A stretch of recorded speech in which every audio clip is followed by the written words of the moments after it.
С каждой новой упаковкой продукта повышается возможность экономики страны стать независимой и конкурентной. Поэтому работники птицекомплекса знают, насколько сегодня важно обеспечить внутренний рынок собственной продукции. На заводе производят больше 30 наименований деликатесов из мяса индейки. Задействованы сразу 4 линии. Одни разделывают, другие перерабатывают. Могу сказать, что качество наилучшее, не хуже, чем за границей. Поэтому качество превыше всего у нас. На птицекомплексе вообще существует несколько цехов, то есть это убойный цех, обвалка и колбасное производство. Здесь у нас в данный момент мы находимся в цехе обвалки, где у нас здесь делят на части тушку индейки.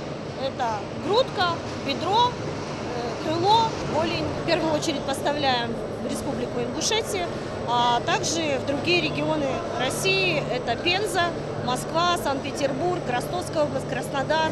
В производстве занято почти 400 человек. Работают здесь в 2 смены. Только за одну успевают разделать 35 тонн мяса индейки. Современное оборудование и камеры шоковой заморозки позволяют сохранить качество и свежесть. Мощность завода 10 235 тонн продукции в год. Вот здесь мы производим вакуумную упаковку нашей продукции. Все, как вы видели, у нас все чисто, стараемся, чтобы все было хорошо. Вот у нас, например, вот с разделки принесли, с ленты принесли вот эту продукцию. Продукция очень качественная, чистая, хорошая. Вот это, например, у нас филе это бедра. Делаем крыло отдельно, плечевая часть, локтевая часть, грудку отдельно, филе грудки делаем отдельно, производим, разделываем. Всем нравится, вроде стараемся для народа, для покупателей, чтобы всем понравилось.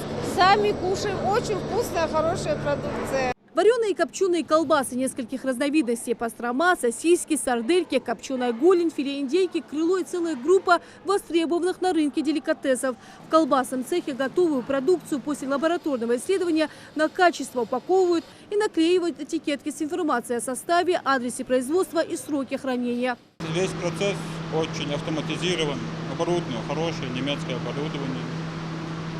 Также есть вакуумная упаковка, которая поддерживает сроки хранения, можно сказать, удлиняет сроки хранения. Также есть очень большое количество людей, как мы наблюдаем, работников именно колбасного цеха, почти 22 человека работают в одну смену. Также у нас работает 2 смены, во второй смене такое же количество людей. На данный момент мы выходим на норму 3 тонны в день, а так, как говорится, все так начинается, а в будущем у нас норма будет 5 тонн. Продукцию в первую очередь отправляют на местный рынок, обеспечивают Ингушетию, реализуют в торговых точках Малгобека, Сунжи, Назрани, Магаса, а также в Сурхахи и Якажево. А уже потом охлажденное и замороженное мясо индейки, полуфабрикаты и колбасы отправляют в города России. Вот очередная партия продукции, сделанная в Ингушетии, уже на этой неделе пополнит полки супермаркетов регионов СК, УФО и Центральной России. Спрос повысился, в принципе, существенно. Сейчас у нас нет проблем с реализацией,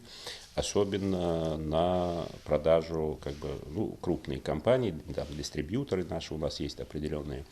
И плюс большие компании у нас покупают сейчас Москва, Санкт-Петербург, Самара, Пенза.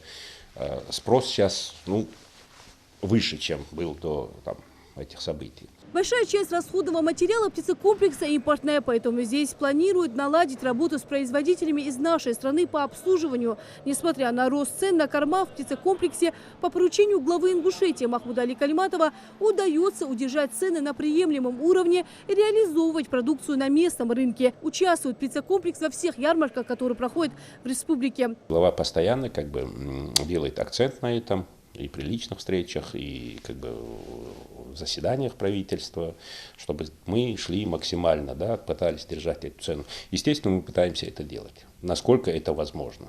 Потому что в такой ситуации, это важно. Уже скоро здесь планируют открыть собственный цех по производству комбикормов, а также расширить производство и географию поставок. Санкций здесь не боятся. Всем важно обеспечить российского потребителя качественной продукцией. Рина Сычоева, Рамзан Зурабов. Новости 24.